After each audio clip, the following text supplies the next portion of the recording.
Good evening students. आज बात करेंगे होम साइंस की और होम साइंस में आज बात करेंगे बाल विकास पर।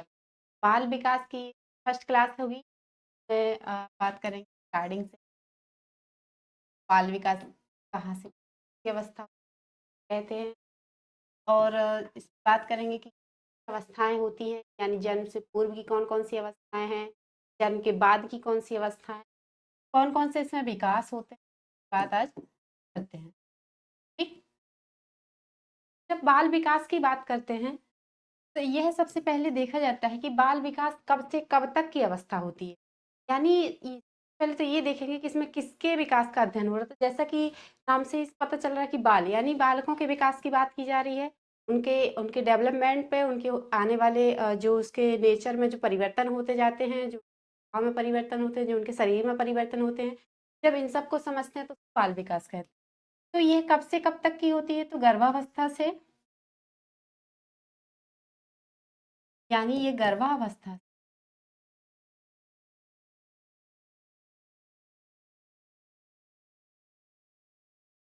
किशोरावस्था तक की अवस्था को,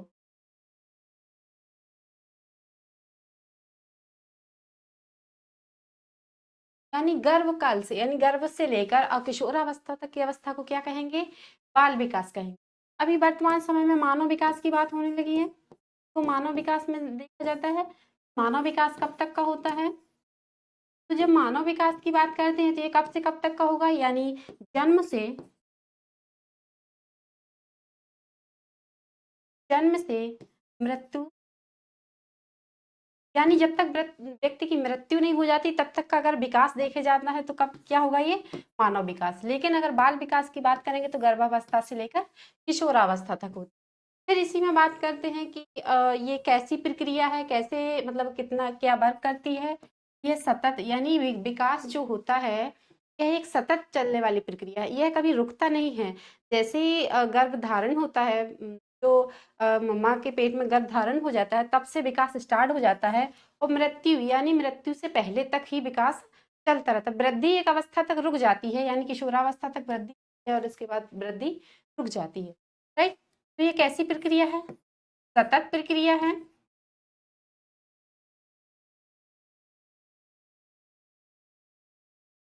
राइट। जो बालक जैसे नेचर में, यानी इसमें बात करते हैं कि जो बालक होते हैं इसके अंतर्गत जो जिन बालकों के, यानी कि इसके अंतर्गत जो बालक आते हैं, जब हम बालकों के विकास की बात करते हैं और उनके विकास में ये देखा जाता है कि अगर इनके जो बालक लाड़ प्यार से वंचित हो जाते हैं या किसी समस्या से ग्रसित होते हैं और उनमें क्या हो जाता है, उनमें एक समस्यात्मक बालक के रूप में देखा जाता है, बहुत सारी समस्याएं हो जाती हैं। यह समाज के लिए हानिकारक भी हो जाते हैं। तो अर्थात इसमें क्या हो जाता है, बालकों का विकास का इसीलिए अध्ययन किया जाता है कि ताकि उनमें जो परिवर्तन हो रहे हैं, उनमें जो समस्याएं देखी जा रही हैं, उनका निदान किया जा सके। राइट। फिर इसमें बाल बाल विकास में आप बात करेंगे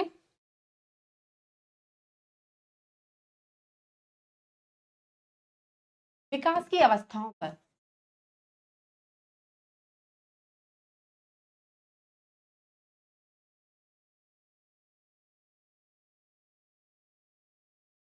विकास की अवस्थाएं, देखिए विकास की अवस्थाएं अलग अलग मनोवैज्ञानिकों ने अलग अलग बात की है। जैसे ईबी हरलॉक हैं, ईबी हरलॉक ने भी अपनी अपने अनुसार उसको अलग अलग अवस्थाओं को, यानी अलग अलग एज को डिफाइन किया है। रॉस ने अपने अनुसार दिया। एनसीईआरटी ने कुछ अलग ही कहा है कि ये अवस्था बाल्यावस्था होती है, ये शिशुअवस्था होती है। राइट। तो इसी में हम जब बाल बाल यानी विकास की अवस्थाओं की बात करते हैं तो यह दो प्रकार की होती है। ये दो प्रकार की अवस्था देखी जाती है। एक तो होगी जन्म से पूर्व की अवस्था।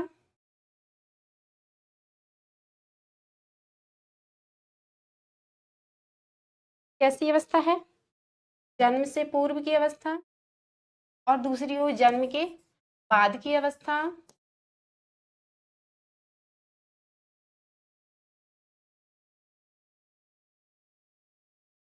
यानी एक तरह से कह सकते हैं इसको prenatal, prenatal stage.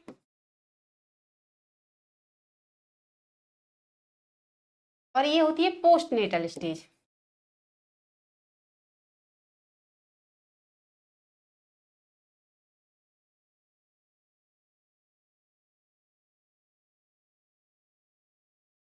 Postnatal stage, देखिए प्री नेटल स्टेज जो होती है, जैसे नाम से ही समझ में आ रहा है कि जन्म से पूर्व की, यानी गर्भधारण।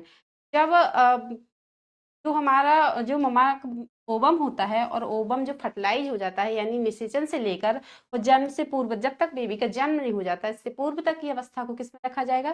प्री नेटल स्टेज में रखा जाएगा। यानी ये जन्म से पूर्व की अवस्था है, तो इसका टाइम कितना होता है? तो अगर माह में देखें तो 9 माह होती हैं। अगर चंद्रमास की बात करें तो 10 चंद्रमास होता है। क्वेश्चन ऐसे ही पूछता है कि कितने चंद्रमास की अवस्था को आप गर्भधारण होता है, यानी गर्भधारण की अगर चंद्रमास में काउंट करें तो कितने चंद्रमास होगा? तो 10 चंद्रमास होता है।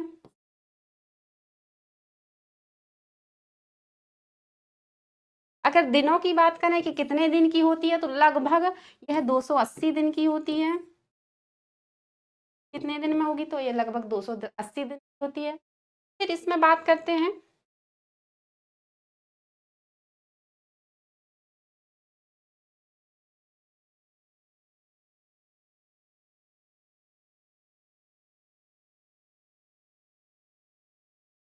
Prenatal stage.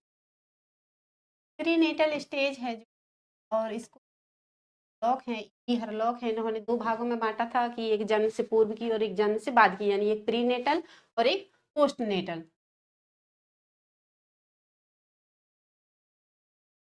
राइट? तो प्रीनेटल स्टेज को भी 3 भागों में बाँटा गया है। को भी 3 भागों में बाँट के पढ़ते हैं। यह समय के आधार पर ही बाँटते हैं, जैसे जब बेबी फर्टिलाइज़ हो रहा है, यानी ओवम फर्टिलाइज़ हो रहा है, इस आधार पे इसको अलग, इसकी टाइम पीरियड को लेके अलग अवस्था दे दी गई। फिर उसके जब निर्माण हो रहा है अंगों का, तो उसको अलग अवस्था में दे दिया गया और उसका विकास को अलग कर दिया गया। तो इसमें देखते हैं, सबसे पहले आती है हमारी डिंबावस्था।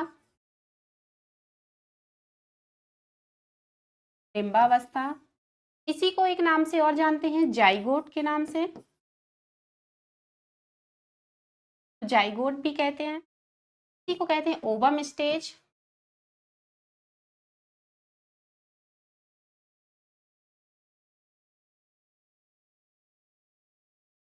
ओवम स्टेज,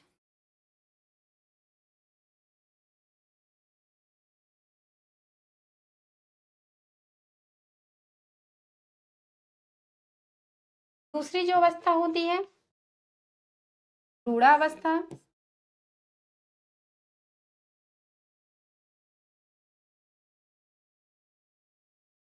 एम्ब्रॉयनिक स्टेज, क्या कहेंगे इसको?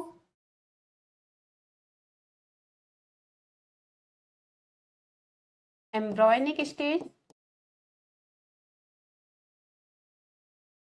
और तीसरी होती है गर्भस्थ शिशु, यानी इसको गर्भस्थ शिशु के नाम से जानते हैं।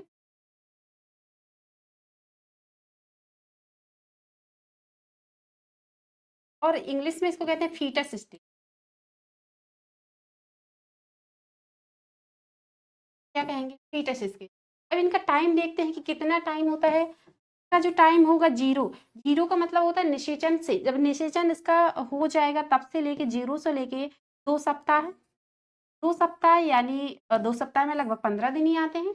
तो 0 से लेके 2 सप्ताह की, या इसको कहते हैं 15 दिन की।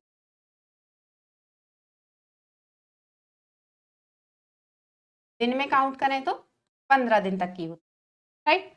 जब एम्ब्रॉय की बात करते हैं कि ये कितने टाइम पीरियड की होगी, तो जो यहाँ 2 सप्ताह से है तो यहाँ 15, यानी जो, या तो इसको 2 सप्ताह में काउंट करेंगे या तो 15 दिन में करेंगे।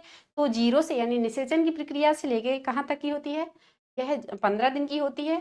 और एम्ब्रॉय, इससे पहले हम एम्ब्रॉय पे जाएँ या फीटस स्टेज पे जाएँ, तो पहले डिंबावस्था की बात कर लेते हैं कि क्या-क्या परिवर्तन होते हैं, या फिर कैसे ये कैसी प्रक्रिया से ये गुजरता है, राइट? तो सबसे पहले डिंबावस्था की बात करते हैं।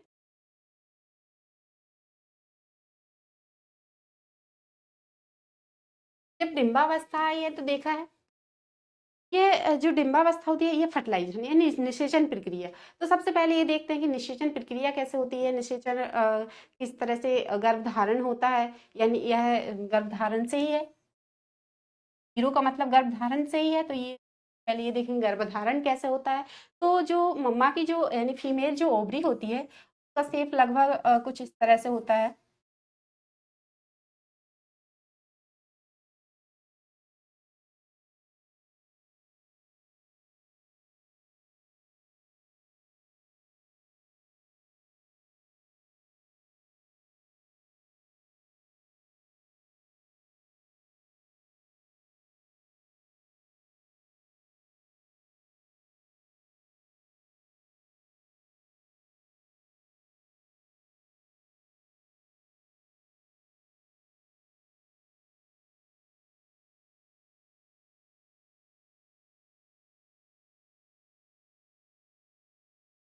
कि ये एक तरह से ओवरी ओवरी का चित्र है, लगभग ठीक ठीक है। तो ये जो है एक पपीते जैसी आकृति दिख रही है, यानी दिख रही है एक पपीते के जैसे पपीता-नुमा संरचना है। ये जो होता है ये क्या कहलाता है? व्यास है, को अंडाशय कहते हैं, ओवरी कहते हैं, राइट? ये जो है इसको फैलोपियन ट्यूब कहते हैं।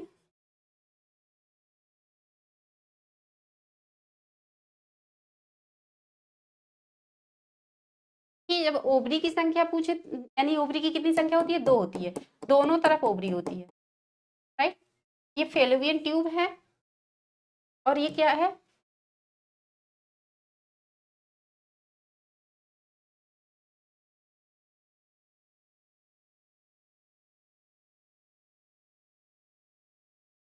गर्भाशय।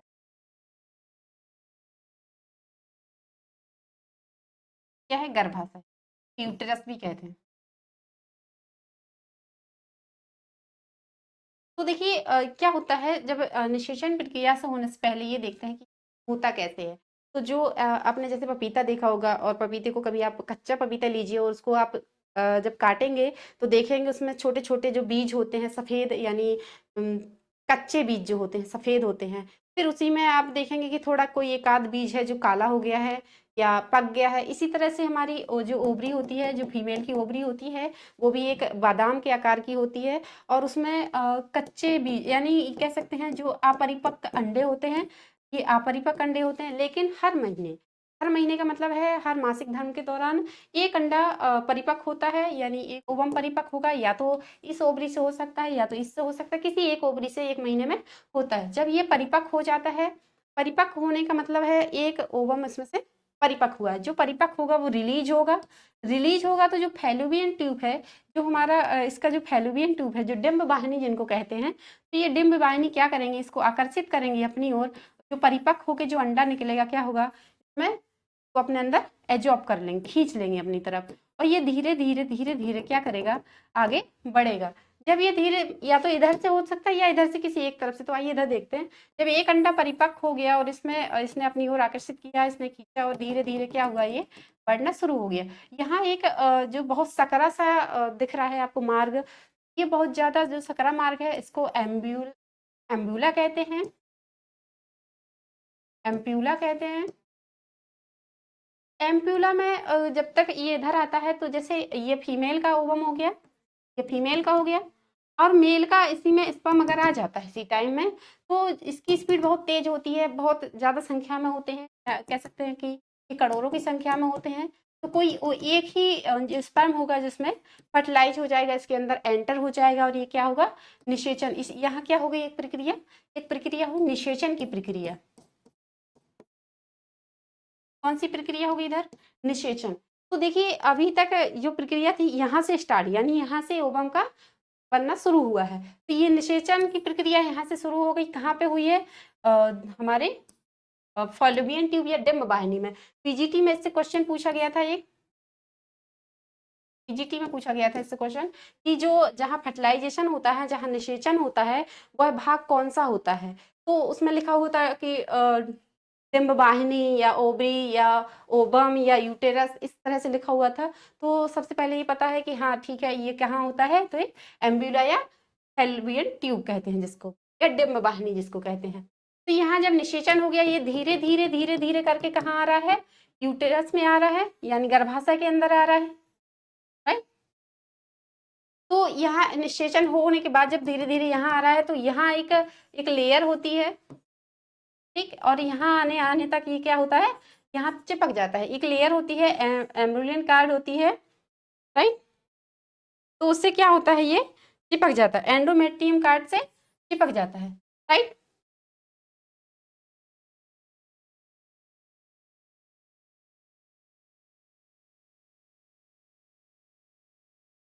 यहाँ इसी पे बात करने वाले हैं,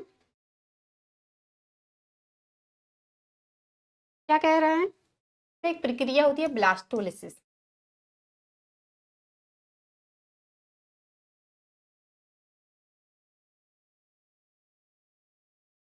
ब्लास्टोलिसिस क्वेश्चन ऐसे ही बनते हैं कि ब्लास्टोलिसिस की प्रक्रिया किस अवस्था में होती है, डिम्बावस्था में है, एम्ब्रियोनिक स्टेज में है, या फीटस स्टेज में है। तो किसमें है ब्लास्टोलिसिस की प्रक्रिया, किसमें होगी, डिम्बावस्था में। फिर ये देखते हैं ब्लास्टोलिसिस की प्रक्रिया होती क्या है, इसमें क्या होता है।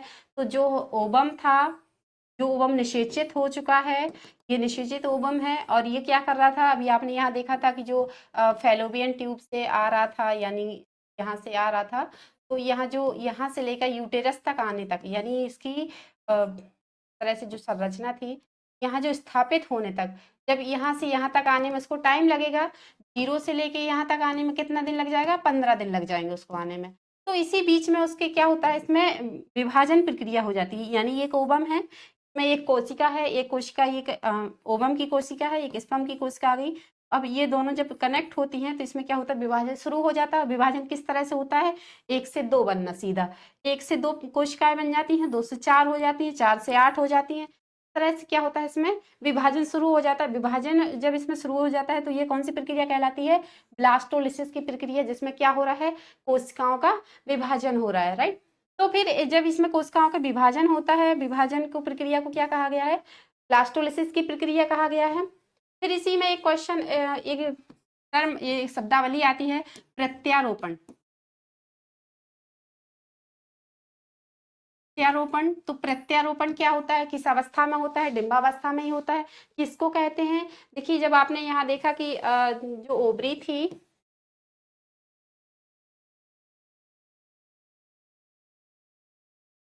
से अंडा निषेचित हो चुका था,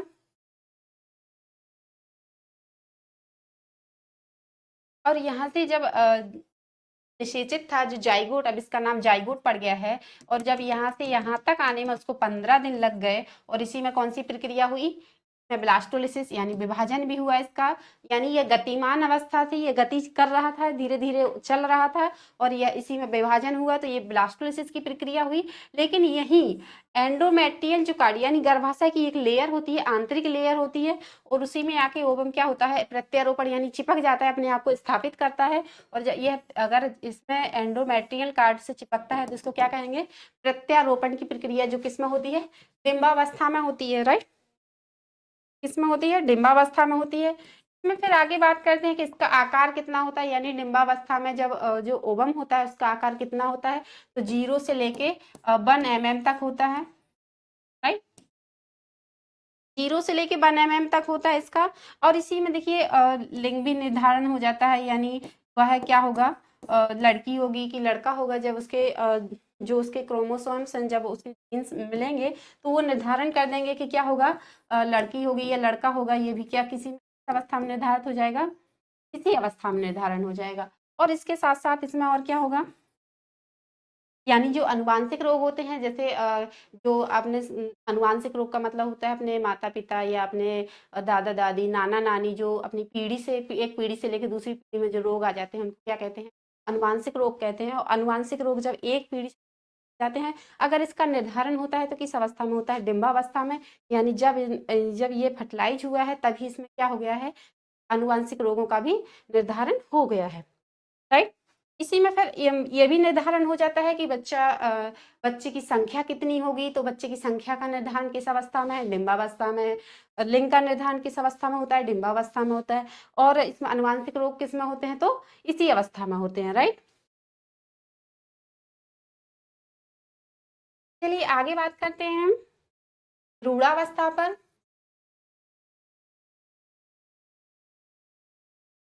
भ्रूणावस्था कब से कब तक की होती है? सबसे पहले देखेंगे जो 15 दिन, यानी 15 दिन से लेके 2 माह तक की है।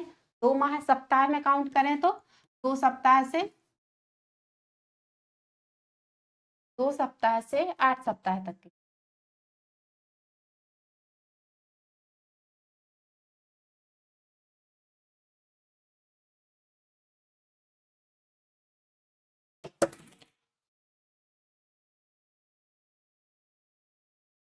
इस अवस्था में क्या-क्या होता है जब लिंग का निर्धारण हो चुका है और प्रत्यारोपण भी हो गया है, स्थापित भी हो गया है, तो इसके बाद जो प्रक्रियाएँ होंगी किसमें होंगी? भ्रूणावस्था या एम्ब्रियोनिक स्टेज में होगी। तो देखते हैं इसमें क्या-क्या होता है, तो इसमें सबसे पहले क्या हो ये निर्माण की अवस्था होती है, यानी इसमें सारे अंगों का जो बेबी के जो अंग बनने स्टार्ट होते हैं, अभी तक जब 15 दिन तक की अवस्था थी जो उसकी डिंबावस्था थी, क्या हो रहा था उसमें सिर्फ फर्टिलाइजेशन हुआ, उसमें सिर्फ प्रत्यारोपण हो गए, ब्लास्टोलिसिस हो गई यानी उनकी कोशिकाओं का विभाजन हुआ, लेकिन किसी आकार का निर्माण नहीं हुआ। सिर्फ 1 mm का ही आकार है तो बहुत छोटा है, लेकिन जब भ्रूणावस्था में आ जाता है तो इसमें क्या होता है निर्माण यानी इसमें जो होता है यह निर्माण की अवस्था कहलाती है। इस अवस्था को निर्माण की अवस्था भी कहते हैं, निर्माण की अवस्था, क्योंकि इसमें जो अंग होते हैं, जो बेबी के अंग होते हैं, वो क्या होता है यानी फीटस के अंगों का निर्माण होना शुरू हो जाता है।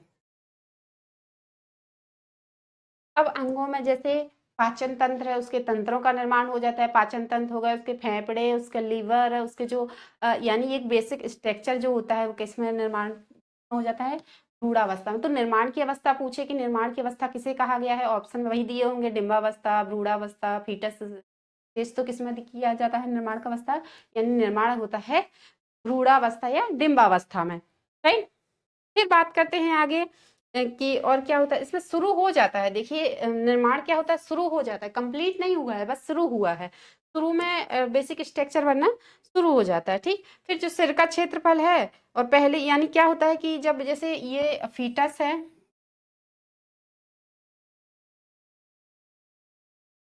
को भी फीटस नहीं सॉरी ओवम कहेंगे, जब डिंबावस्था में ओवम था, अब यहाँ आके क्या बन गया है इसको क्या कहा गया है? भ्रूण या इम्ब्रॉय कहा गया है। तो इम्ब्रॉय है जो ये आकार अभी तक तो जो डिंबावस्था में था तो इस आकार में था, लेकिन जब में आया है भ्रूण में आया है तो इसका लगभग आकार इस तरह से होगा, यानी स्ट्रक्चर समझ में आने लगा है कि क्या है।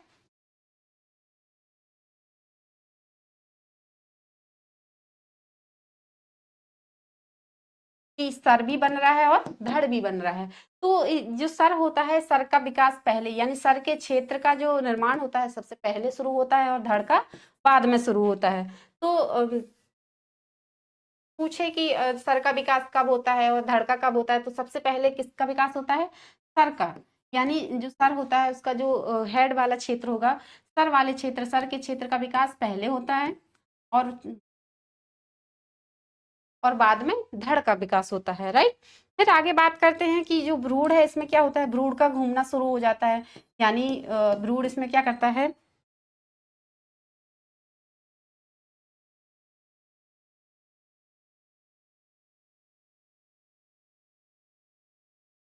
देखिए जब डिंबावस्था में था तो एक जगह चिपका हुआ था, वह लेयर को एम्ब्रियोनिक जो उसकी लेयर थी, यूटेरस की जो लेयर थी उसमें चिपका हुआ था। लेकिन जब भ्रूण अवस्था में आ गया है तो वो क्या हुआ, धीरे धीरे उसका हिलना डुलना शुरू हो गया है और ये क्या करने लगा है, अपने आप को मूव करने लगा है। तो इसमें घूमना भी शुरू हो जाता है भ्रूण का, और घूमने के बाद इसमें क्या होता है, जो प्लेसेंटा होती है उसकी प्लेसेंटा का भी प्लेसेंटा का निर्माण शुरू हो जाता है।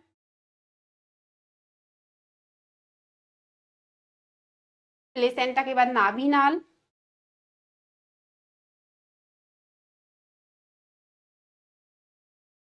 नाभिनाल का निर्माण, यानी इस अवस्था के होते होते यह अवस्था खत्म होते होते यानी 2 माह तक में क्या क्या हो जाता है, नाभिनाल भी बन जाती है और प्लेसेंटा भी बन जाती है, जिसकी फिर उसको भोजन इकट्ठा होना। अभी तक जब ओवम था, जब वह जाइगोट की अवस्था में था, तो उसे पोषण की, बाहरी पोषण की बिल्कुल ज़रूरत नहीं थी, यह अपने ही पोषण से पोषित था। लेकिन इस अवस्था में आते-आते जब प्लेसेंटा का निर्माण हुआ है, नाभिनाल का निर्माण हुआ है, तो क्या हुआ है कि इसके जो क्या कहते हैं, उसका पोषण है, पोषण की व्यवस्था हो चुकी है कि भई नाभिनाल के थ्रू आएगा और प्लेसेंटा इसको क्या करके भेजेगा, राइट? आगे बात करते हैं इसमें फीटस स्टेज।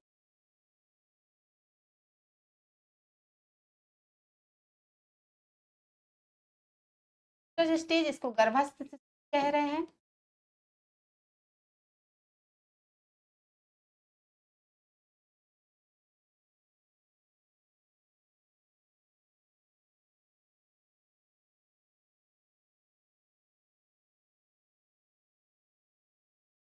राइट? तो जो फीटस स्टेज है, अभी तक हमने देखा कि एम्ब्रॉय जो था यानी भ्रूण था, उसमें क्या हो चुका था, उसका निर्माण यानी निर्माण वाली अवस्था कहा गया था, इसमें अंगों का निर्माण हो चुका था। लेकिन अंगों का निर्माण होना और उसका परिपक्व होना अलग-अलग बात होती है। अब उनका मोटे मतलब एक तरह से देखो बेसिक स्ट्रक्चर उसका निर्माण हो चुका है, लेकिन उसका परिपक्व यानी उसमें विकास होना। देखिए विकास का मतलब है, देखिए जब कोई अंग बन गया है, राइट? लेकिन अभी उसकी सूक्ष्म अंग, उसकी सूक्ष्मता यानी जैसे देख सकते हैं कि उसके जब नाक का यानी नाक का जो हॉल होता है, उसके नाक के जो क्षेत्र होता है, उसमें एक छेद बनता है। तो एम्ब्रॉय की जो स्टेज होगी, जो भ्रूण की अवस्था होगी, उसमें छेद बन जाएगा, लेकिन 1 से जब नाक में 1 से 2 छिद्र बनने का निर्माण विकास किसमें होगा?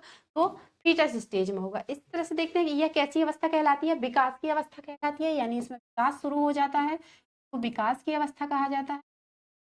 ऐसा नहीं है कि इसमें निर्माण नहीं हो रहा है, निर्माण हो रहा है और जो अंग रह चुके हैं, जो अभी कंप्लीट उसमें नहीं हुए हैं, वो इसमें भी होंगे, लेकिन निर्माण के साथ-साथ इसको विकास की अवस्था भी कहते हैं। क्या कहेंगे इसको? विकास की अवस्था कहेंगे, राइट? यह देखते हैं होती कब से कब तक की है, तो यह 2 माह है, यानी वही जो 2 माह कह सकते हैं आप इसको, 2 माह से और जन्म से पूर्व तक की।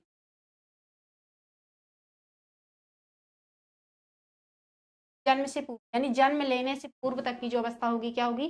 फीटस स्टेज या गर्भस्थ शिशु की होगी, राइट? तो देखते हैं कि इसमें क्या-क्या हो रहा है। इसको विकास की अवस्था कहते हैं, यानी इसमें परिपक्वता आना, अंगों में परिपक्वता आना शुरू हो जाती है। फिर यह कब तक की होती है? यह शिशु के बाहर, यानी यह कह रहा है इस अवस्था के आते-आते यानी 2 माह के बाद, तो कहा 2 माह कह सकते हैं, 8 सप्ताह कह सकते हैं। काउंट सप्ताह में पूछे तो 8 सप्ताह, और 8 सप्ताह से लेके जन्म तक की व्यवस्था को कहते हैं फीटस स्टेज, राइट? तो ये कह रहा है कि इस अवस्था में धड़कन को सुना जा सकता है। यानी जो फीटस है, आप जब उसका अगर धड़कन सुनना चाहते हैं तो कितने माह के बाद सुन सकते हैं? 2 माह के बाद सुन सकते हैं। यानी आप 8 सप्ताह के बाद उसको अगर डॉक्टर के पास जाते हैं, तो डॉक्टर इसकी आवाज़ को सुन सकता है। इसको क्या करता है, धड़कन की आवाज़ को सुन सकता है। यानी धड़कन की आवाज़ सुनी जा सकती है, राइट? यानी इसमें धड़कन शुरू हो चुकी है, 2 माह के बाद इसमें धड़कन शुरू हो जाती है और जिसको क्या करते हैं, सुना भी जा सकता है, राइट? फिर बात करते हैं यानी 2 माह से ज़्यादा का हुआ, कितने का हुआ? 3 माह का अगर है, बेबी है, 3 माह का अगर फीटस है, तो इसमें जो भार होगा उसका 3/4 यानी संपूर्ण जब उसका गर्भकाल, उसका पूरा जो जो 10 माह तक का होगा, और अगर इसमें देखा जाए तो कितना होगा? यानी उसके जो भार है कितना होगा, 3/4 होगा, राइट? और उसकी जो लंबाई होगी इस समय तो कितनी होगी? 3 सही 1/2 यानी 3.5 इंच का होगा। कि अगर पूछ लेता है कि 3 माह तक में इसका भार कितना होगा और इसकी लंबाई कितनी होगी, तो 3/4 इसका भार होगा और इसकी लंबाई 3 सही 1/2 होगी, राइट? फिर इसमें आगे बात करते हैं 10 चंद्रमास यानी जन्म से, यानी अगर बेबी 10 चंद्रमास का या 280 दिन का पूर्ण होने जा रहा है, और इसमें देखिए कि इसके सर का भार कितना है, सर का भार पूछ लेता है, शरीर से सर का भार कितना होगा? 1/4 होगा, यानी तो उसके देखिए ये बेबी है और ये फीटस है, और फीटस क्या है, यानी ये फीटस, राइट? तो ये जो भार है, पहले क्या था, सर बड़ा था, के बॉडी की अपेक्षा धीरे धीरे बॉडी और सर बराबर हो गए, लेकिन जब 10 माह पूरे होने तक ये क्या हो गया, जो सर है और उसका जो बॉडी है 1/4 हो गया, यानी 4 भाग 3 भाग उसका नीचे और 1 भाग ऊपर, इस तरह से इसकी क्या हो गया है, एक तरह से भार हो गया है। राइट। अब आगे बात करते हैं इसमें, ये तो हमने देखी कि जब हरलॉक ने इसको बांटा था 2 अवस्थाओं में, प्रीनेटल और पोस्टनेटल में। अभी तक हमने बात की प्रीनेटल की, जिसमें हमने 3 अवस्थाओं को देखा, डिम्बावस्था, एम्ब्रॉय स्टेज और फीटस स्टेज। के बाद बात करें पोस्टनेटल की। पोस्टनेटल का मतलब जन्म के बाद, यानी बेबी का भी क्या था, अभी बेबी मम्मा के गर्भ में ही था, उसके अंदर ही उसके विकास हो रहे थे, उनको देखा जा रहा था, उनको समझा जा रहा था कि किस तरह से किस महीने में कितना उसमें अंतर आ रहा है, किस निर्माण हो रहा है, किस में विकास हो रहा है। लेकिन अब आगे बात करते हैं कि इसके जो जन्म, जब बेबी जन्म ले चुका है, यानी 10 माह 9 माह उसके कंप्लीट हो गए हैं, अब जन्म के बाद की अवस्थाओं की बात करते हैं, यानी पोस्टनेटल की बात करते हैं।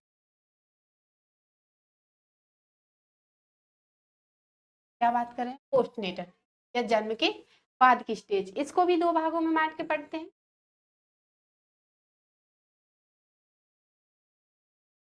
तो भी क्या करेंगे पोस्टनेटल को, ये भी जो पोस्टनेटल यानी कि जन्म के बाद की अवस्था कहा जा रहा है।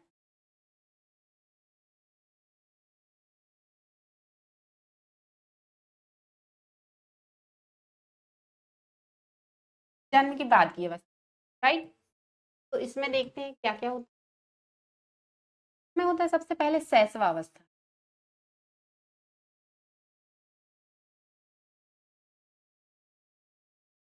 शैशवावस्था,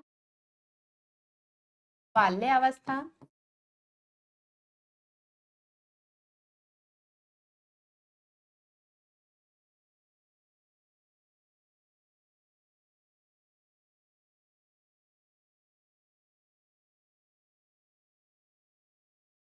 राइट। देखिए जो ये हरलॉक हैं, जो कभी-कभी हरलॉक के अनुसार पूछ लेता है, पिछली बार ही पूछा था टीजीटी, हरलॉक ने शैशवावस्था को कब से कब तक का कहा है। तो अगर हरलॉक पर्टिकुलर किसी का नाम दे तो इसको उसके अनुसार, लेकिन अगर एनसीईआरटी का बेसिक मानना होता है कि एनसीईआरटी ने कितना कहा है, तो शैशवावस्था को कब से कब तक का, 0 यानी जन्म से, तो कब से कब तक का कहा जाएगा, जन्म से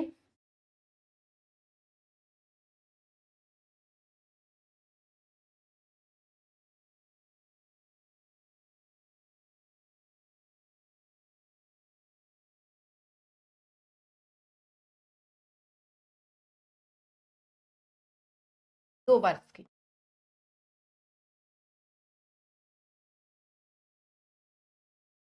जन्म से लेके 2 वर्ष की।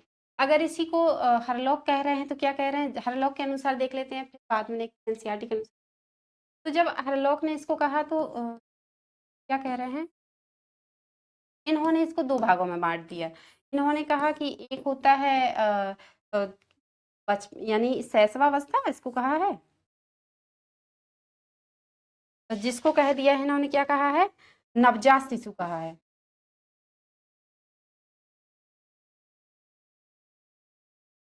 और इसको कहा है शैशव,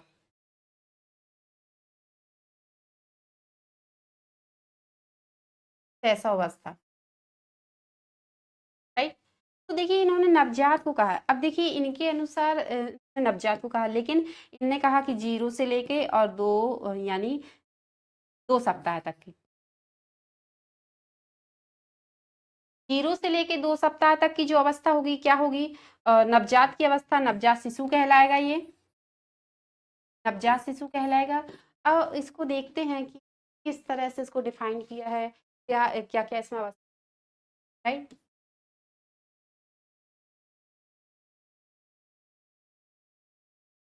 तो सबसे पहले देखते हैं कि हरलॉक के अनुसार ही देख लेते हैं किस तरह से इसको इन्होंने 2 भागों में बांट के पढ़ा है। यहाँ नवजात कहा है,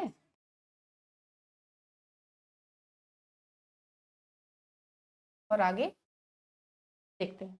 तो इसको भी इन्होंने 2 भागों में बांटा है कि सबसे पार्सुनेट की अवस्था होते हैं, एक पार्सुनेट की अवस्था होती है। पार्सुनेट का मतलब होता है क्या हो रहा है, उसमें बेबी का जन्म हो रहा है और जन्म के बाद उसके नाभि-नाल कटने से पूर्व तक की, यानी जब तक उसकी नाभि-नाल नहीं कट जाती है, वह भी एक स्टेज होती है। और नाभि-नाल कटने के बाद यानी उसको नाभि-नाल कटने के बाद और 15 दिन तक की अवस्था को उन्होंने नियोनेट की अवस्था कहा, राइट?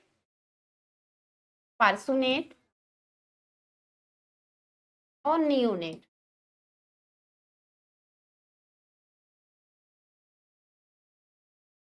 पार्सोनेट की जो अवस्था है, ये जन्म से तुरंत बाद, जन्म मतलब 0 से लेकर और कितने नाभि-नाल कटने, यानी नाभि-नाल लगभग अगर मैक्स टाइम देखा जाए तो ये 30 मिनट तक कट जाता है, राइट? और इसको अगर इसका मिनिमम मैक्सिमम ले सकते हैं तो ये 15 से लेके 20 मिनट तक की अवस्था होती है। यानी जब तक बेबी जब जन्म ले चुका है, इसमें एक टेस्ट भी होता है, एबगार टेस्ट होता है, जिसमें देखा जाता है वह स्वस्थ है कि नहीं है, उसमें हलचल हो रही, मूव हो रहा है कि नहीं हो रहा है। जब तक बेबी उसमें मूव नहीं कर लेता है, हलचल नहीं करता, उसका अभी नाभि नहीं कटा है, तो यह यानी कि जन्म उसने ले लिया है और उसका जब तक नाभि नहीं कट जाता है तब तक की अवस्था को क्या कहा गया है? पाल्सोनेट की अवस्था। और नाभि कटने यानी नाभि नाल कटने के बाद, राइट, एक जो बेबी जब जन्म लेता है ना, तो उसके साथ एक नली जुड़ी होती है, जिसके थ्रू वो अभी जब तक गर्भ में था उसके थ्रू खाना अपना पोषण कर रहा था, अपने उत्सर्जन वाली क्रियाएँ कर रहा था, सारी क्रियाएँ उसी के थ्रू हो रही थी। अब वही अगर जब जब बेबी जन्म लेता है तो उसको काट दिया जाता है, तो यह इसका मैक्सिमम टाइम 30 मिनट तक का होता है, तो जिसको अलग अवस्था में रख दिया, पार्सोनेट की अवस्था। और नाभि कटने के बाद यानी अब इसको लेंगे हम जन्म से, ठीक? जन्म से 2 सप्ताह। तो ये तो अवस्था किसने बाँटी थी? हरलॉक ने बाँटी कि भाई एक अवस्था कौन-सी है? जिसमें नाभि-नाल कटने से पूर्व तक की, और दूसरी अवस्था जिसमें 2 सप्ताह तक की। अगर ये पूछे कि प्रसवावस्था हरलॉक के अनुसार कितने टाइम की होती है? तो 0 से लेके और 2 सप्ताह की होती है, राइट? और इसमें एक नियोनेट की अवस्था में मृत्यु का खतरा अधिक होता है, यानी यह बच्चे के लिए खतरनाक अवस्था होती है, मृत्यु का खतरा होता है। यानी यही अवस्था होती है जिसमें बेबी को मृत्यु पर ज़्यादातर हो जाती है। तो ये अवस्था कैसी होती है? इसमें मृत्यु का खतरा होता है। आगे जब बात करते हैं, अब देखते हैं एनसीईआरटी के अनुसार प्रसवावस्था।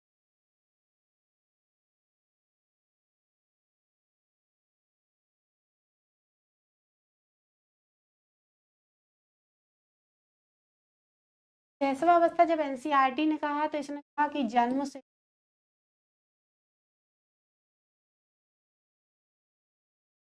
2 वर्ष तक, जन्म से 2 वर्ष तक की अवस्था। इसमें क्या-क्या उसके मूवमेंट होते हैं? बेबी क्या-क्या करता है, राइट? ये देखते हैं। तो ये क्या होता है? ये समायोजन की अवस्था होती है। समायोजन क्या होता है?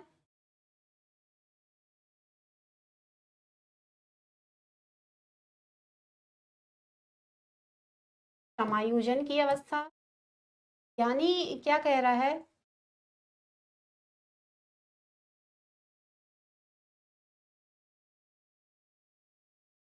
में जब बेबी जन्म ले चुका है, अब उसको वातावरण से समायोजन करना है, वहाँ का तापमान, जब जन्म लिया गर्भ का तापमान कुछ और था, वहाँ वह कंफर्टेबल था कि नहीं था।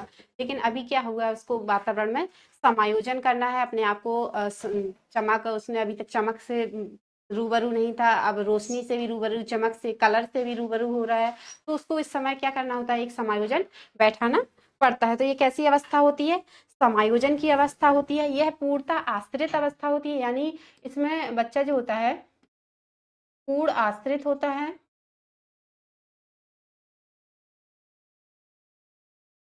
पूर्ण आश्रित और असहाय होता है।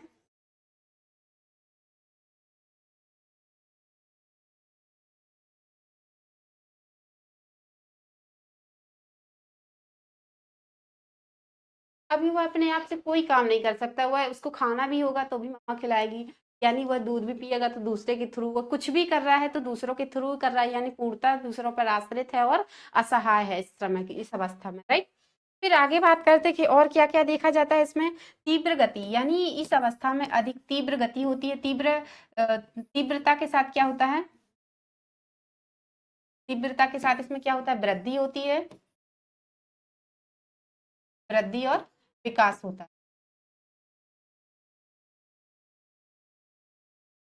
ये जन्म के बाद अगर किसी अवस्था में सबसे ज़्यादा विकास और वृद्धि हो रही है ना, उसका डेवलपमेंट बहुत ज़्यादा हो रहा है ना, तो यही अवस्था होती है। इसी अवस्था में उसकी सबसे ज़्यादा वृद्धि, यानी कि देखेंगे कि जन्म के समय बेबी था, इतना-सा नवजात था, लेकिन देखते हैं 2 वर्ष के होते-होते इतना बड़ा, इसमें कि जो ये उसकी लंबाई होती है, यानी 1 वर्ष में ही वह कितना भाग बढ़ जाता है?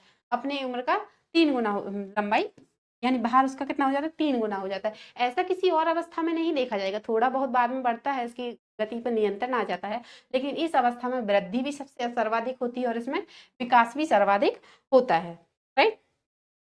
फिर ये क्या है, इस अवस्था में वह चलती हुई वस्तुओं की, यानी ये क्या करेगा, जो मूवमेंट कर रही हैं, जो घूमती हुई यानी चलती हुई जो वस्तुएँ हैं,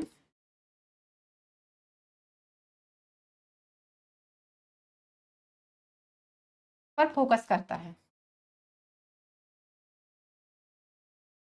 क्या कर रहा है, जो बेबी है, जो 2 साल से पहले का अभी छोटा है, जन्म लिया है, लेकिन देखेगा कि आगे पंखा चल रहा है, मूव कर रहा है, तो क्या करेगा, उस पे फ़ोकस करता है, उस पे कोशिश करता है उसको देखने की।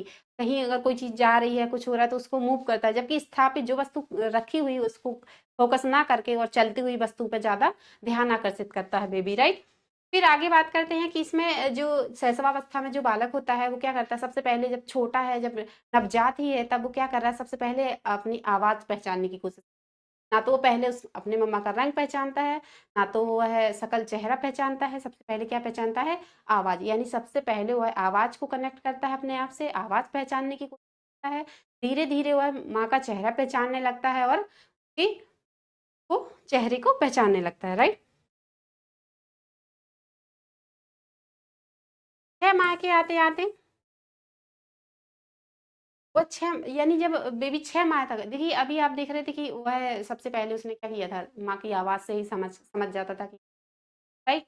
तो अभी जब बेबी छोटा था तो उसने सबसे पहले आवाज़ को कनेक्ट किया अपने, यानी आवाज़ से आकर्षित हुआ, आवाज़ पहचानना शुरू की। फिर धीरे-धीरे उसने चेहरा 3 महीने तक, लगभग 3 महीने के बाद तक माँ का चेहरा पहचानना शुरू कर देता है और 6 महीने के आते-आते बेबी क्या कर रहा है, अपनी ही आवाज़ का, यानी जो बोल रही हैं, जो मम्मा बोल रहे हैं, जो आस-पास में जो आवाज़ आ रही है उसकी क्या करना शुरू कर देता है, नकल करना शुरू करता है। जैसे अगर मम्मा ने माँ कहा तो सुनेगा तो वही माँ या कुछ भी बोलना, जो नकल है, नकल करना शुरू कर देता है इस अवस्था में, राइट? फिर ये स्वयं केंद्रित होती है, संवेगों का इसमें उदय हो जाता है।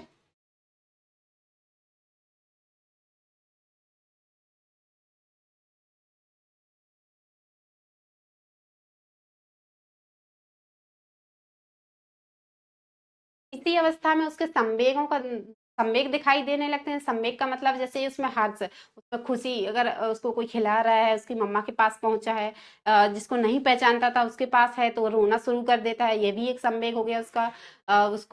जब उसको वो अपनी वापस अपनी मम्मा के पास आ रहा है, तो क्या कर रहा है, हर्ष यानी खुशी प्रदान कर रहा है, हँसना, रोना, इस तरह से क्या करेगा, ये संवेग अपने प्रकट करने लगता है। 2 साल तक आते-आते कहीं न कहीं गुस्सा भी दिखाने लगता है कि इसको क्या आ रही है, गुस्सा आ रही है। इस तरह से क्या करता है, अपने संवेगों का इसमें क्या हो जाता है, उदय हो जाता है, राइट? और इसमें प्रेम भी करना सीख लेता है, यानी अब जो अपने हैं उनसे अलग बिहेव करेगा, और जो दूसरे लोग हैं, अगर आप कितना भी उसको कहें कि जाइए इसके पास चले जाओ या इसको बाय कर लो, अगर उसको नहीं करना है, नहीं पहचानता है, तो कोई मूवमेंट नहीं करता, यानी इसमें क्या कर रहा है, ये उदय कर रहा है और इसको क्या करता है, दूसरों के सामने प्रकट भी करता है, राइट? ये तो शैशवावस्था थी। आगे बात करते हैं इसमें बाल्यावस्था पर।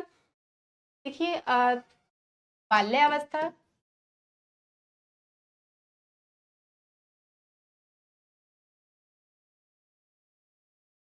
बाल्यावस्था को 2 भागों में बाँट के पढ़ा जाता है।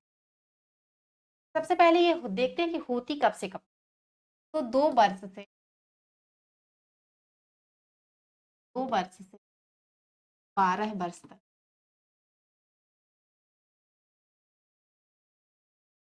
वर्ष से 12 वर्ष तक की अवस्था। इसको भी 2 भागों में बाँट के पढ़ा जाता है। प्रारंभिक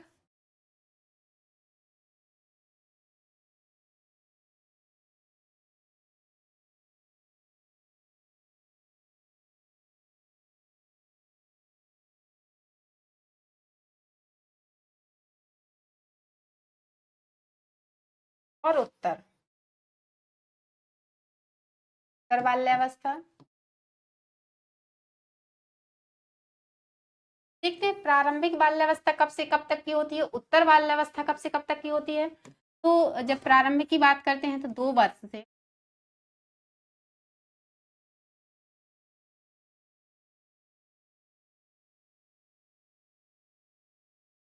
से 6 वर्ष तक, और उत्तर बाल्यावस्था 6 वर्ष से 12 वर्ष तक।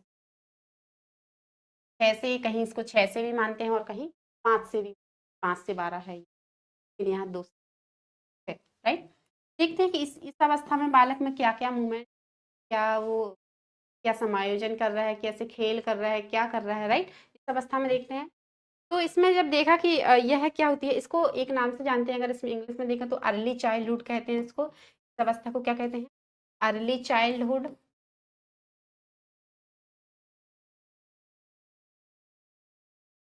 इंग्लिश में भी चाइल्डहुड अवस्था कहते हैं,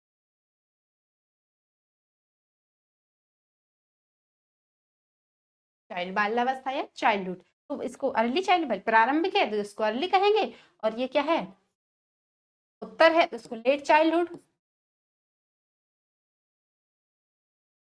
तो क्या कहेंगे, लेट चाइल्डहुड, राइट। फिर देखते हैं कि इसमें बालक क्या क्या कर रहा है।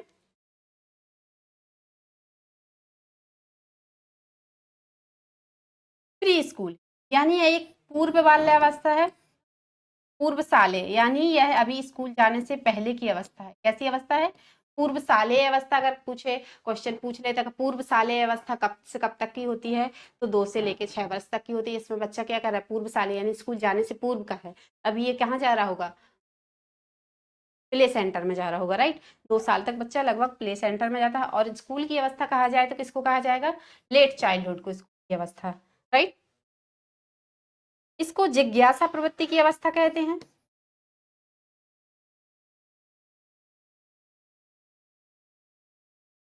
जिज्ञासा वृत्ति अवस्था।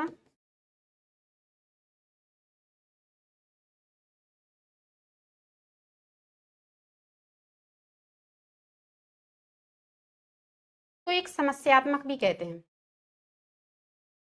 देखिए, वैसे अगर समस्यात्मक अवस्था पूछे तो समस्यात्मक अवस्था किशोरावस्था होती है, लेकिन कहीं न कहीं यहाँ भी बालक समस्या में देखा गया है। देखिए, यह पूर्व शालेय है, स्कूल जाने से पूर्व की अवस्था है, लेकिन इसमें जिज्ञासा प्रवृत्ति सर्वाधिक पाई जाएगी। इसमें बच्चा बहुत सारे क्वेश्चन पूछेगा, ये क्यों है, ये क्यों आ रहे हैं, ये ऐसा क्यों कर रहे हैं, ये क्यों नहीं कर रहे हैं, ये मुझे क्यों नहीं दे रहे हैं। अगर देखा जाए तो मतलब देखिए, आपने जब से पहले जो अवस्था देखी थी, शैशवावस्था, उसमें बच्चा क्या था, स्वयं केंद्रित था, हर चीज़ अपने आप से जोड़ रहा था। यानी वो कह रहा था कि अगर सूर्य भी निकल रहा है ना, तो उसी के लिए निकल रहा है, बस उसको रोशनी मिले। लेकिन यहाँ क्या है, यहाँ उसके अंदर जिज्ञासा हुई है कि सूर्य क्यों निकल रहा है, वो इतने ही टाइम क्यों डूब रहा है, या अगर ये वो ये लाइट क्यों आ रही है, ये चली क्यों जा रही है, ये ऐसा क्यों हो रहा है। यानी उसके अंदर बहुत सारे सवाल आ रहे हैं इसमें, बहुत इस अवस्था के आते आते, यानी बहुत सारे क्वेश्चन क्या करता है, पूछता है अपने पेरेंट्स से, अपनी मम्मा से, जो भी उसको मिल जाएगा उससे क्या करेगा, सबसे ज्यादा क्वेश्चन पूछेगा, क्योंकि यह कैसी अवस्था होती है, जिज्ञासा की या जिज्ञासा वृत्ति की अवस्था होती है। उसके अंदर बहुत सारी जिज्ञासाएं होती है, वह जानना चाहता है कि ऐसा ऐसा क्यों हुआ है, राइट। जब बात करते हैं आगे उत्तर बाल्यावस्था की, तो देखिए,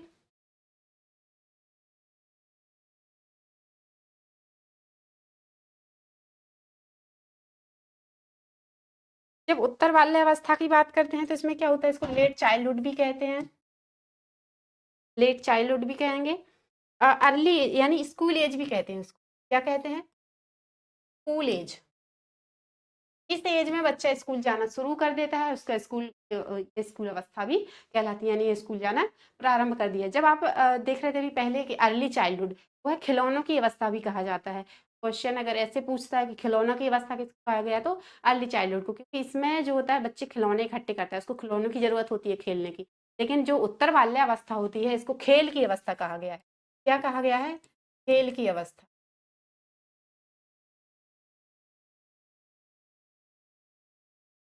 तो खेल की अवस्था कहते हैं, स्मार्ट एज कहते हैं। स्मार्ट एज क्यों कहा गया है, क्योंकि इसमें इसी अवस्था में बच्चे होते हैं वो स्मार्ट दिखाई देते, स्मार्ट गिरी करते हैं, राइट। तो गैंग एज भी कहते हैं।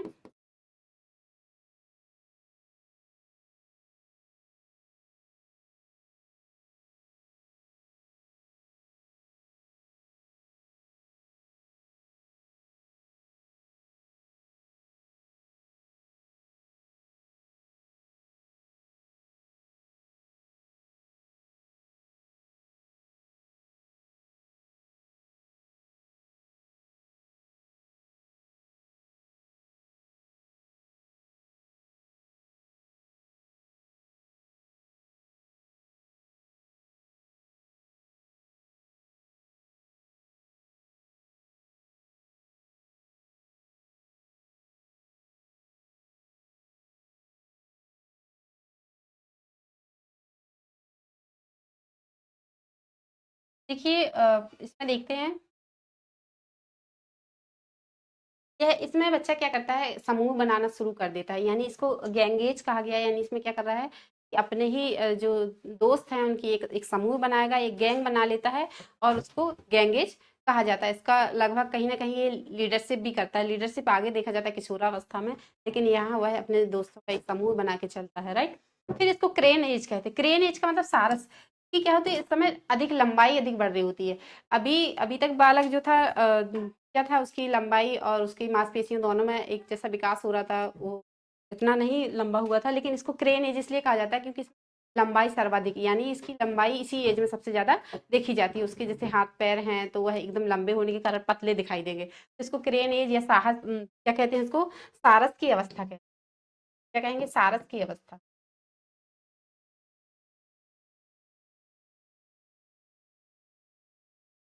इसी को मिथ्या परिपक्वता, यानी अभी बच्चा परिपक्व नहीं हुआ है, लेकिन मिथ्या का मतलब वह अपने आप को झूठ मूठ का ही परिपक्व समझता है कि अब वो क्या हो गया है, परिपक्व हो गया है, राइट।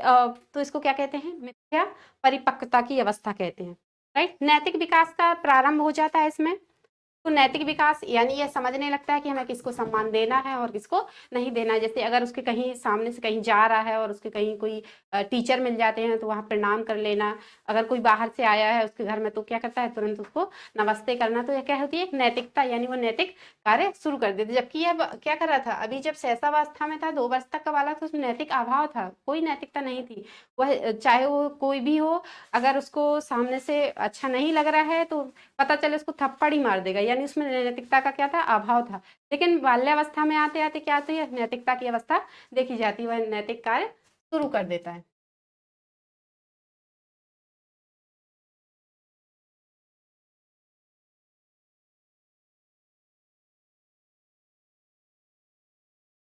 तो संचय की अवस्था भी कहते हैं।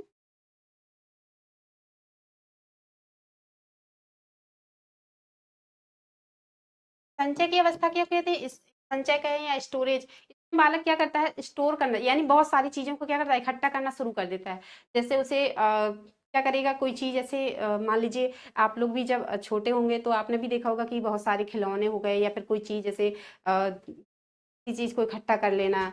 बचपन में जो मान लीजिए जो माचिस की डिब्बी ही बहुत सारी इकट्ठी कर ली, या कोई प्लास्टिक की डिब्बी एक थ्रू कोई आ रही है, या फिर कोई खाने की चीजें दुकान से जो बच्चे ला रहे हैं उसमें कुछ निकल रहा है तो उनको इकट्ठा करके सामग्री को जोड़ के रखता है, अपना कहीं ना कहीं एक थैला जैसे बना के रखता है, उसमें स्टोर करना शुरू कर देता है। तो इसको क्या कहते हैं, संचय या स्टोर की अवस्था कहा जाता है, राइट।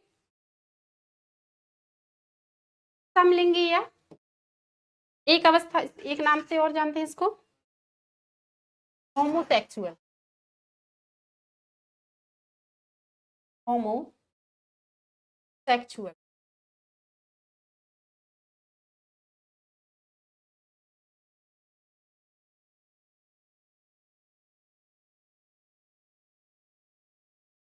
या इसी को कहेंगे समलिंगी।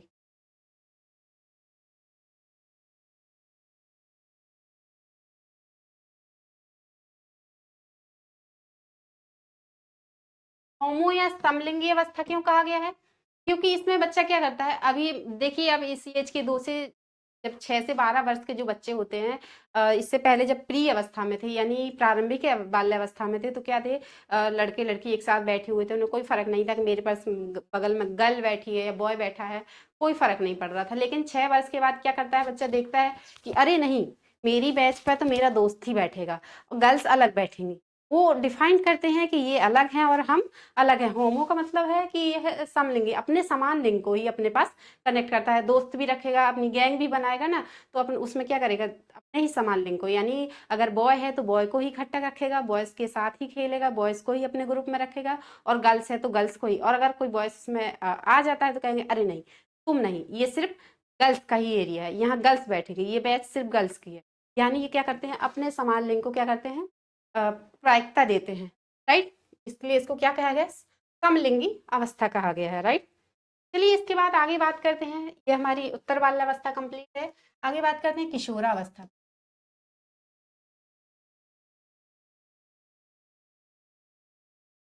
किशोरावस्था, किशोरावस्था क्या है, किशोरावस्था को इसको भी दो भागों में बांट के पढ़ते हैं, राइट। कि इसको दो भागों में इसकी उम्र के अनुसार बांट देते हैं, ठीक है। वैसे अगर किशोरावस्था देखी जाए तो 13 से, यानी 2 से लेके और 12 वर्ष तक की अवस्था को क्या कहा था, बाल्यावस्था कहा था। और जब 13 यानी 13 से लेके कहाँ तक की 18 वर्ष तक की अवस्था को क्या क्या कहा गया है, किशोरावस्था कहा गया है,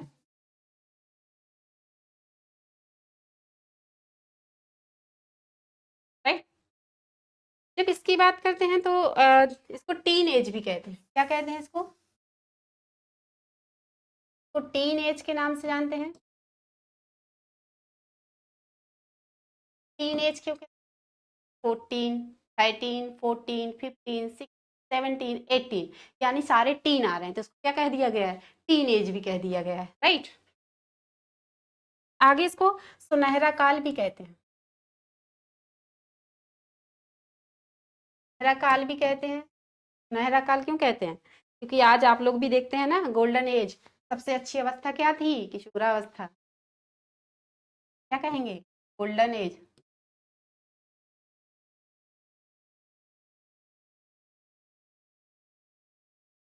समस्या की अवस्था होती,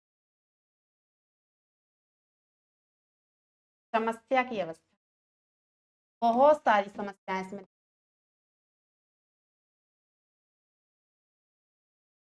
परिवर्तन, उसके शारीरिक परिवर्तन से जो समस्या उसको समझ नहीं आती कि कैसे बहुत सारी उसके दिमाग में चल रही होती हैं, उसकी जो बहुत सारी चीज़ों को लेकर समस्या एकदम फ़ील करता है कि उससे ज़्यादा समस्या तो कोई है ही नहीं, राइट। और इससे क्या होता है कि जैसे उसके परिपक्वता, उसके शरीर में परिपक्वता आना शुरू हो जाती है 13 साल के बाद। लड़की है तो मैं मासिक धर्म शुरू हो जाएगा, बॉयज़ हैं तो उनमें दाढ़ी, मूंछ आना, और इस तरह से परिपक्वता जब आ जाती है, क्या करते हैं, अपने आप को एक समस्या में ग्रसित महसूस करते हैं, इसलिए इसको क्या कहा गया है, समस्या की अवस्था कहा गया है, राइट। आगे देखते हैं, तो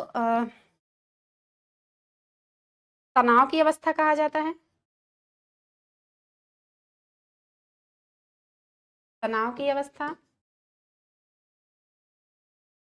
बहुत ज़्यादा तनाव भी महसूस करता है, भाई समस्या होगी तो बहुत ज़्यादा तनाव महसूस करना था, करना है मुझे, जबकि उतना तनाव लेने की ज़रूरत नहीं, लेकिन अपने आप में तनाव तरह से इनमें महसूस होना लगता है, इसलिए इसको क्या कहा गया है, तनाव की अवस्था। अभी बाल्यावस्था तक उसको कोई तनाव नहीं था, बिल्कुल फ्री था, टेंशन फ्री था, जो खाना है खा रहा है, जो खेलना है आपने कर रहा है, आराम से, कोई प्रॉब्लम नहीं थी। लेकिन किशोरावस्था के आते आते वह समस्या भी महसूस करने लगा है और तनाव को भी लेने लगा, इसको तनाव की अवस्था भी कहा जाता है। परिवर्तन की अवस्था कहा जाता है, तरह से आपने अभी देखा ना कि उसमें क्या होने लगा था, परिवर्तन की अवस्था क्यों कहा गया, क्योंकि उससे शारीरिक परिवर्तन होने लगे हैं, शारीरिक और मानसिक परिवर्तन।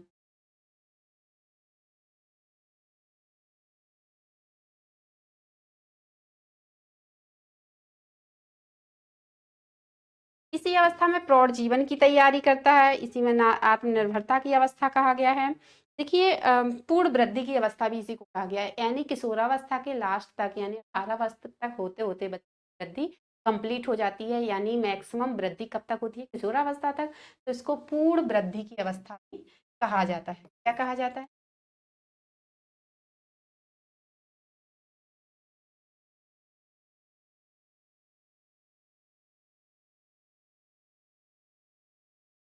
गुण वृद्धि की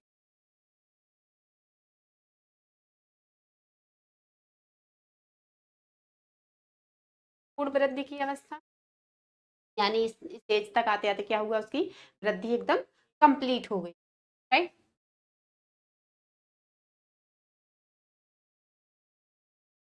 इसी एज में वो अपने प्रौढ़ जीवन की तैयारी भी करना शुरू कर देता है।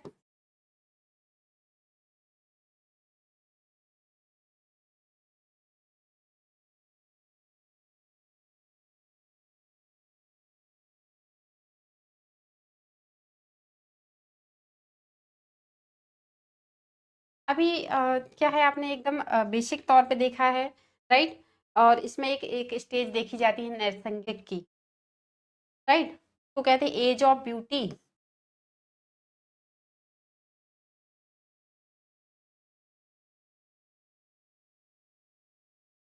एज ऑफ यानी नैसर्गिक का क्या करता है बच्चा, बार बार जाके अपने सी से तुरंत जाएगा, फिर से बाल संभालना शुरू कर देगा, फिर जाके कंघी करेगा, इधर उधर से जाते जाते फिर मम्मा कहे जाओ कॉलेज जाओ, तुमको कॉलेज स्कूल नहीं जाना है क्या?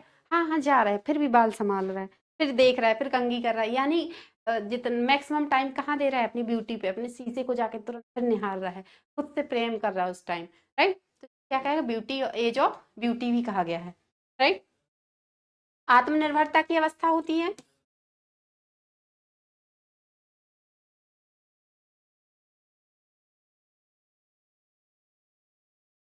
आत्मनिर्भरता यानी अब वो सारे काम अपने खुद करने लगा है, अपने हाथ से अपना जूता भी पहन लेता है, अपनी ड्रेस पहन लेता है, अपनी बुक कंप्लीट कर लेता है, होमवर्क भी कर लेता है, मम्मा की ज़रूरत नहीं है कि मम्मा उसको क्या करे, होमवर्क करवाए, राइट? तो ये क्या है, वो आत्मनिर्भरता महसूस करने लगता है कि अब मैं अपने सारे काम खुद कर सकता हूँ, ये तो मैं खुद ही कर लूँगा, ये मुझे किसी और से पूछने की ज़रूरत ही नहीं है। कभी-कभी तो अगर देखा जाए तो बच्चे क्या करते हैं, अपने पेरेंट्स को इग्नोर कर देते हैं, क्या कहते हैं, अरे रहने दो, ये मुझे पता है कैसे करना है, इसको मैं कर लूँगा। मुझे पता है कि मैं ऐसे कर सकता हूँ। तो इसमें क्या-क्या महसूस कर रहा है? आत्मनिर्भरता महसूस कर रहा है, इसलिए इसको क्या-क्या कहा है? आत्मनिर्भरता और देशभक्ति की, यानी देशभक्ति की अवस्था, क्योंकि इसमें इसी अवस्था में अधिक देशभक्ति जो होती है ना, एकदम प्रबल रूप पे होती है। मैं देश के लिए ये करूँगा, मैं ये करूँगा, मुझे तो आर्मी में जाना है, मुझे करना है। इसको क्या कहा गया है? देशभक्ति की अवस्था कहा गया है, राइट? वीर पूजा की अवस्था इसी को कहा गया है। ये और इसी में अम क्या करता है कि बच्चा ना वीर पूजा की अवस्था, यानी किसी को किसी एक को क्या करेगा, अपना एक लीडर मान लेता है। लीडर का मतलब मुझे इसके जैसे बनना है। किसी को भी ले लेगा, हो सकता है कि किसी अभिनेता को ले ले, फ़िल्म अभिनेता को ले सकता है, किसी राजनेता को ले सकता है, अपने ही पेरेंट्स में से ले सकता है, अपने पापा के जैसे बनना है मुझे, या फिर अपने आस-पास अपने टीचर के जैसे। तो किसी एक को क्या कर लेगा, अपना नैतिक मान लेगा और उसको क्या करेगा, जो उसके जैसे अनुसरण करने की कोशिश करेगा, उसके जैसे बनने की कोशिश करता है, राइट? तो इसको क्या कहा गया है? उसके यानी वीर पूजा की अवस्था कहलाती, किसी एक को आदर्श मान के और उसके अनुसार, के अकॉर्डिंग अपने आप को ढालने की कोशिश करता है, उसके जैसे बनने की कोशिश करता है। आज आपने देखा कि बाल विकास में आपने पहली पहली क्लास है तो उसमें आपने देखा कि बाल अवस्था जो थी, बाल विकास किसे कहते हैं? बाद आपने देखा बाल विकास की अवस्थाएँ देखी। विकास की अवस्थाओं में आपने देखा 2 प्रकार की अवस्थाएँ थी, प्रीनेटल और पोस्टनेटल। प्रीनेटल में जब बात की तो प्रीनेटल में क्या था? प्रीनेटल को भी 3 भागों में बाँटा गया था, डिम्बावस्था, भ्रूणावस्था और फ़ीटल स्टेज। ठीक? तो हमने पहले डिम्बावस्था देखा, उसमें क्या-क्या था, कैसी अवस्था में परिवर्तन, कैसे उसमें फर्टिलाइज़ेशन हो रहा था। फिर आपने देखा कि उसमें उसका आकार कितना था और उसमें कौन-कौन सी प्रक्रियाएँ हुई, तो ब्लास्टोलिसिस, प्रत्यारोपण 2 प्रक्रियाएँ हो रही थी। इसके बाद आपने देखा एम्ब्रॉय, जिसको निर्माण की अवस्था कहा गया, इसके बाद फीटस जिसको विकास की अवस्था कहा गया है। जब आप पोस्टनेटल पे आए तो पोस्टनेटल में देखा कि आपने सबसे पहले शैशवावस्था देखा।